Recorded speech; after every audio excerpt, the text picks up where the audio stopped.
தினத்தந்தி மற்றும் விஐடி சென்னை இணைந்து வழங்கும் கல்வி கண்காட்சி 2025 திருச்சி மற்றும் சேலத்தில் அனுமதி இலவசம்.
நேற்று உள்துறை அமித்ஷாவை எதிர்க்கட்சித் தலைவர் எடப்பாடி பழனிசாமி சந்தித்திருந்த நிலையில் அவர் வலியுறுத்தியது என்ன அப்படிங்கிற தகவல்கள் வெளியாக இருக்கிறது. அதாவது தமிழகத்தில் மும்மொழி கொள்கையை திணிக்கக்கூடாது என்று எதிர்க்கட்சித் தலைவர் இபிஎஸ் வலியுறுத்தியதாக தகவல் வெளியாக இருக்கிறது. கூடுதல் தகவல்களை எமது செய்தியாளர் ரமேஷ்குமார் வழங்க கேட்போம். ரமேஷ்குமார் வணக்கம். மேலும் எடப்பாடி பழனிசாமி அவர்கள் வலியுறுத்தியது என்னென்ன தகவல்களாக இருக்கின்றன?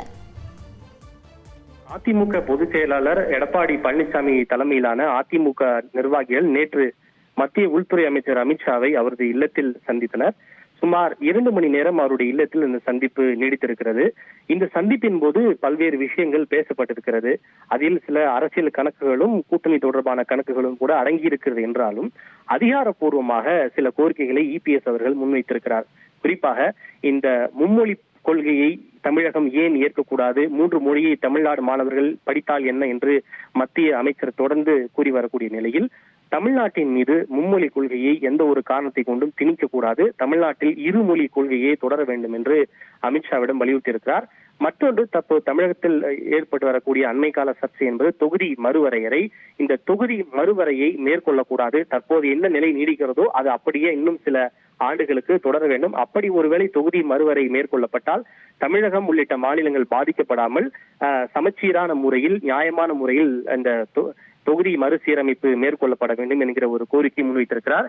இது மட்டுமின்றி தமிழ்நாட்டினுடைய கல்வி திட்டங்களுக்கு தேவையான நிதியை மத்திய அரசு விடுவிக்க வேண்டும். குறிப்பாக சமக்கர சிக்ஷா அபியான் திட்டத்திற்கு வழங்க வேண்டிய சுமார் 2100 கோடி நிதியை மத்திய அரசு விடுவிக்காமல் இருக்கிறது. அதே போல பிஎம்ஸ்ரீ பள்ளிகள் திட்டத்திற்கு வழங்க வேண்டிய நிதியையும் கூட மத்திய அரசு நிறுத்தி வைத்திருக்கிறது. இந்த புதிய தேசிய கல்விக் கொள்கையை நடைமுறைப்படுத்தாததன் காரணமாக தமிழகத்திற்கு வழங்க வேண்டிய கல்வி திட்டங்களுக்கான நிதியை மத்திய அரசு உடனடியாக வழங்க வேண்டும், அதை பிடித்து வைக்கக்கூடாது உள்ளிட்ட அரசு முக்கியத்துவம் வாய்ந்த சில கோரிக்கைகளை அவர் முன்வைத்திருக்கிறார்.